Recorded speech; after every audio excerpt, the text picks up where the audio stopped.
बिस्मिल्लाहिर्रहमानिर्रहीम। हम मैसेरेशन का टॉपिक का पार्ट नंबर 3 पढ़ने लगे हैं। इसमें हमने पढ़ना है कि what is mean by unorganised drug.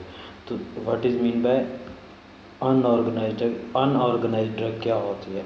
तो पहले जो हमने टॉपिक पढ़ा उसमें हमने ऑर्गेनाइज्ड ड्रग की जो है उसमें से एक्टिव कॉन्स्टिट्यूएंट्स निकाले थे।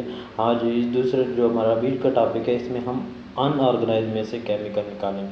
तो सबसे पहले आपको पढ़ना होना चाहिए what is mean by unorganised drug. Unorganised drug वो होती है जिसके अंदर सेलुलर स्ट्रक्चर मौजूद ना हो, मतलब सेल्स मौजूद ना हो।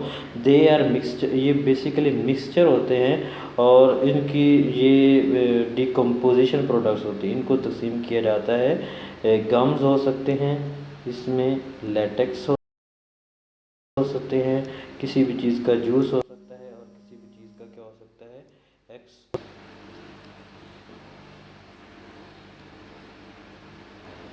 इसमें क्या हो सकता है एक्सट्रैक्ट शामिल हो सकता है।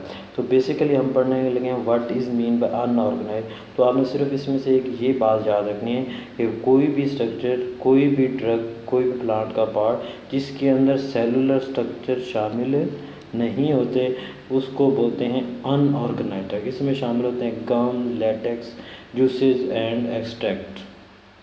जैसा कि हमने पढ़ा कि जैसा कि आप what is mean by unorganised drug. Unorganised drug basically क्या होती है, गम, किकर गम, केशिया गम के बारे में हम जानते हैं किकर से हासिल होती है। या हमारे पास क्या होता है, ये कोई एक्सट्रैक्ट होता है जो हासिल होता है। अब इनमें से हमने क्या है कोई ड्रग या केमिकल किस तरह सेपरेट किया जाता है, ये आज के टॉपिक के अंदर पढ़ेंगे कि इनमें से गम में से, एक्सट्रैक्ट में से कोई ड्रग कैसे निकाली जाती है।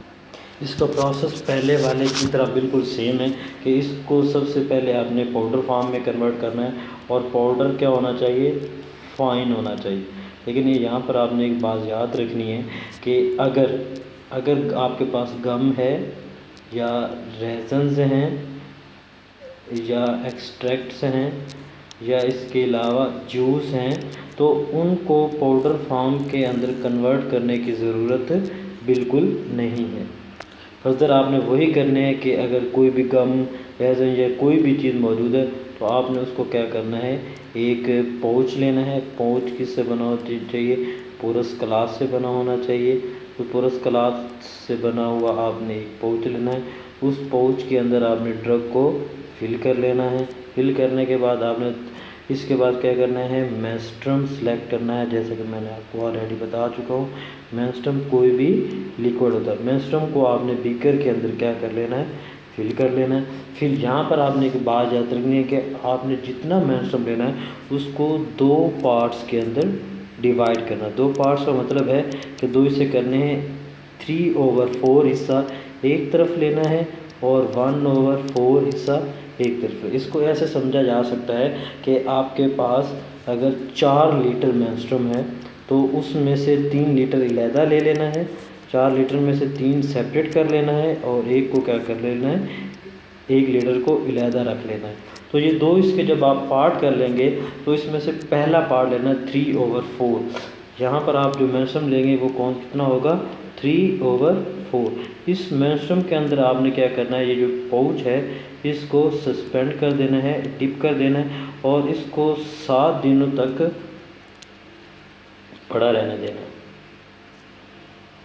इस पाउच को आपने 7 दिनों तक इस ड्रग वाले पाउच को क्या रहना है, पड़ा रहने देना है। ठीक है। इसके बाद आप क्या करेंगे, आप इस पाउच को सेपरेट कर लेंगे। पाउच को सेपरेट कर, जैसा कि हमने पिछले वाले लेक्चर में पढ़ा कि हम क्या करते थे कि इसको पाउच को प्रेस करते थे। तो आपने याद रखना है कि इसके अंदर ड्रग को, पाउच को प्रेस बिल्कुल नहीं करना। तो ये जो आपके पास यहाँ पर पहले ये भी यहाँ पर हासिल हुआ है ड्रग, यहाँ पर जो आपके पास ड्रग है तो इसके अंदर आपने जो मेंस्ट्रुम का दूसरा पार्ट आपने लिया हुआ था उसको क्या करना है, इसके अंदर ऐड कर देना। तो आपके पास ये लास्ट पर क्या हो जाएगा, वॉल्यूम एडजस्टमेंट हो जाएगी। तो आपने सिंपल इसमें याद रखना है कि ड्रग को पाउच, आपने सिंपल इसमें याद रखना है कि अगर ड्रग को फाइन पाउडर में कन्वर्ट करना है और गम, रेजन या एक्सट्रैक्ट है तो उसको पाउडर फॉर्म में कन्वर्ट करने की ज़रूरत बिल्कुल भी नहीं है। आपने इसको पाउच के अंदर फिल करना है जो कि पोरस ग्लास सा बना होगा। इसके अंदर इसके बाद मेंस्ट्रुम सेलेक्ट करना है। मेंस्ट्रुम सेलेक्ट करने के पाउच को उसके अंदर डिप कर देना है। इसको 7 दिनों के लिए पड़ा रहने देना है। और इसमें आपने याद रखना है कि जो मेंस्ट्रुम होगा उसका तीसरा हिस्सा लेना है, एक हिस्से को क्या करना है, बचा के रखना है। और जब आपके पास अब इसमें से आपने पाउच को सेपरेट कर लिया तो जो लास्ट वाला 1/4 पार्ट है आपने इसके अंदर क्या करना है, as a final volume adjustment के तौर पर इसके अंदर क्या कर देना है, फाइनल वॉल्यूम एडजस्ट के तौर पर इसके अंदर क्या कर देना है, ऐड कर देना।